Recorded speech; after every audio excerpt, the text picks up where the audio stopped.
Precisamente, Sandy, esta es de las cosas que no me gusta decir, pero es que lo dijimos ya en varios análisis, que eventualmente íbamos a esperar una serie de amparos ante estas nominaciones o designaciones, para decirlo de mejor manera, ante las magistraturas de la Corte de Constitucionalidad. Antes de empezar también a hacer este análisis, hemos de aclarar una situación. Hay 5 cuerpos nominadores de magistrados de Corte de Constitucionalidad, titulares y suplentes, pero 3 de ellos no pueden impugnarse, ¿verdad? Si no, esto sería también una feria loca en cuanto a impugnaciones. Y me refiero a los 3 poderes del Estado. Las designaciones del Ejecutivo, Legislativo y Judicial no, y las 2 que sí pueden ser impugnadas. La que me parece al final de cuentas más democrática, que es la del Colegio de Abogados y Notarios, donde se hace una votación dentro del Pleno. Exacto. Esa ya fue impugnada, y fue impugnada también la del Consejo Superior Universitario. Esto ya pone en vilo y ya pone en riesgo el hecho de que efectivamente este 14 de abril se vaya a dar el cambio de la Corte de Constitucionalidad, y ese sí debe ser un temor, porque si hablamos en el anterior tema de qué necesita Comitancillo San Marcos, qué necesita Guatemala, en primer lugar es certeza jurídica para poder atraer la inversión y el desarrollo, y aquí no la tenemos. Ese es el riesgo que se corre, Julio, en este momento. Veamos los escenarios que se tienen. Sí. Uno es que se resuelva antes de la toma de posesión de los magistrados, o que se llegue la fecha y se quede entonces en suspenso. ¿Y qué pasaría en ese caso, en el peor de los escenarios? A ver, aquí yo quiero ser bien enfático en algo que usted, que ya se está volviendo un conocedor de la ley grande, sobre todo de la Constitución, es bien claro. Los plazos legales, que son plazos en este caso constitucionales, como el de los magistrados de la Corte de Constitucionalidad, significa una cosa: son plazos perentorios, quiere decir son plazos máximos, no pueden sobrepasarse. Entiendo, ¿verdad?, que estas situaciones, lo que está sucediendo, es para atrasar el hecho de que puedan tomar posesión las Cortes. Un mal precedente ya, y eso siempre lo hemos dicho, Sandy, el precedente de estos casi 16 meses ya, en los cuales la Corte Suprema de Justicia y las salas de apelaciones no tomaron posesión. ¿Quién sabe si haya sido con hecho pensado precisamente para normalizar algo que no es normal y venir y hacer lo mismo con la Corte de Constitucionalidad? Lo mejor que debe de pasar en este momento es que esos recursos, que para variar, Sandy, para variar, son amparos, te lo repito una y otra vez, yo creo que estás de acuerdo conmigo, al igual que los televidentes, se necesita urgentemente una reforma constitucional en el tema de justicia, inclusive una reforma que lleve precisamente a la aplicación del amparo, porque ya no puede ser un juego para todo esto, porque aquí no hay seriedad, no hay certeza jurídica, no hay Estado de Derecho. Al final los amparos se usan como una estrategia, Julio, sí, para que dar largas a temas, o para, pues bueno, no se hizo lo que yo quería, entonces interpongo un amparo, ¿no? Y no debería ser así, pierde al final el objetivo por el cual fue creado, Julio. Pero mira, creo que al final los magistrados actuales deben ser muy responsables en poder darle prioridad a este tema, porque se trata de la integración de esta Corte. Tenemos entonces la pregunta es, ¿les conviene?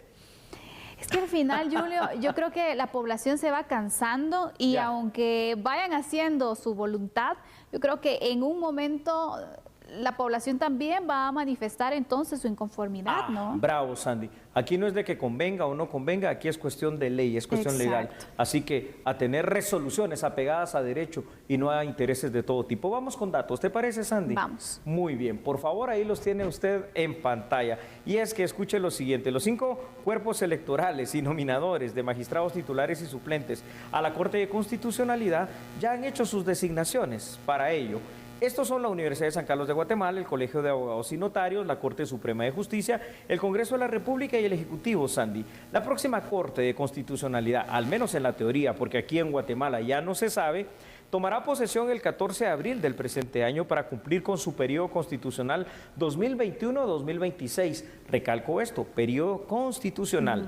Un dato a destacar es que de los actuales 5 magistrados titulares de la Corte de Constitucionalidad, 3 de ellos lograron ser reelectos para un nuevo mandato. Pero aquí la situación trasciende a más, es decir, yo creo que la cuestión en Guatemala está pintada en algo que tenemos que entender. Estamos, señoras y señores, para aquellos que no lo hayan querido ver, en un conflicto de cuarta generación en su máxima expresión. ¿Qué es eso? La guerra asimétrica. ¿De qué se trata? De esto, de desestabilizar precisamente el ordenamiento jurídico, el ordenamiento estatal, el Estado de Derecho de un país, en la cual hay una polarización tremenda, en la cual los intereses que son ideológicos, que son políticos, al final de cuentas, se traducen en una situación que ha creado precisamente, Sandy, una fragilidad del sistema de justicia que está completamente colapsado y por los suelos, y en donde lo peor que puede ir pasando, que es el no respetar la Constitución por el mismo máximo tribunal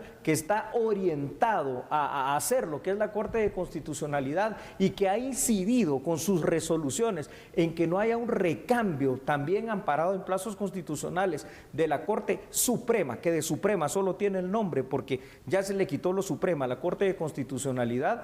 Esto es dramático, Sandy, porque entonces estamos frente a lo que hemos dado en llamar aquí en A la Medida una dictadura constitucional, pero también la Constitución dice que si alguien está dando una resolución que no es apegada a derecho y que sobre todo no es apegada a la propia Constitución, pues entonces realmente es una resolución inválida. Aquí creo que ha faltado esa situación, esa madurez, ese conocimiento y el hacer caso a la Constitución. Del 151 al 154 se nos dice que igual en el artículo 5 constitucional el poder le pertenece al pueblo y nadie está obligado a acatar órdenes que son abiertamente ilegales. Julio, cuando hablamos entonces de que las Cortes, Sala de Apelaciones, Corte Suprema de Justicia ya lleva más de un año en que no se da una claridad, en que no se decide qué va a pasar, en que pues no se ha realizado la elección finalmente, sumándole el posible escenario que la Corte de Constitucionalidad pase una situación similar, ¿cómo deja al país? No hablemos solo a una Corte, sino al país.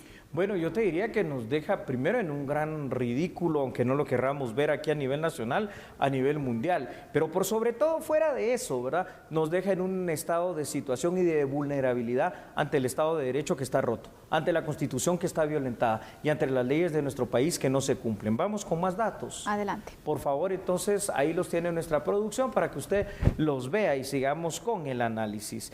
Es importante destacar que según la Constitución Política de la República de Guatemala, los magistrados que tomarán posesión en la Corte de Constitucionalidad deben de ser designados y electos 60 días antes, lo cual ya ocurrió. Esto precisamente ya fue cumplido, pero la existencia de amparos causa incertidumbre en un proceso que no tendría que tenerlo. Le guste o no le guste, a quien le guste ya están designados y ya están seleccionados los próximos magistrados. Ahora, esto quizás se está haciendo para entrampar, tal y como era previsible, la designación, la toma de posesión de la próxima Corte de Constitucionalidad. Esto derivado al colapso en el sistema de elección de cortes. Aquí recalcamos una vez más, es un sistema de justicia que en Guatemala, aunque no lo querramos ver, llegó ya a su colapso total. Esto parece, ojalá de verdad que se pueda pues resolver esta situación, que al menos en una corte se logre tener el resultado y cumplir con los plazos que ya se han establecido, Julio. Ojalá, por el bien del país. Aquí ya no es momento de pensar a lo individual, sino a lo colectivo. El país necesita recuperar esa certeza jurídica y que de poco a poco también se vayan resolviendo otros procesos, como lo hemos mencionado ya con las Cortes.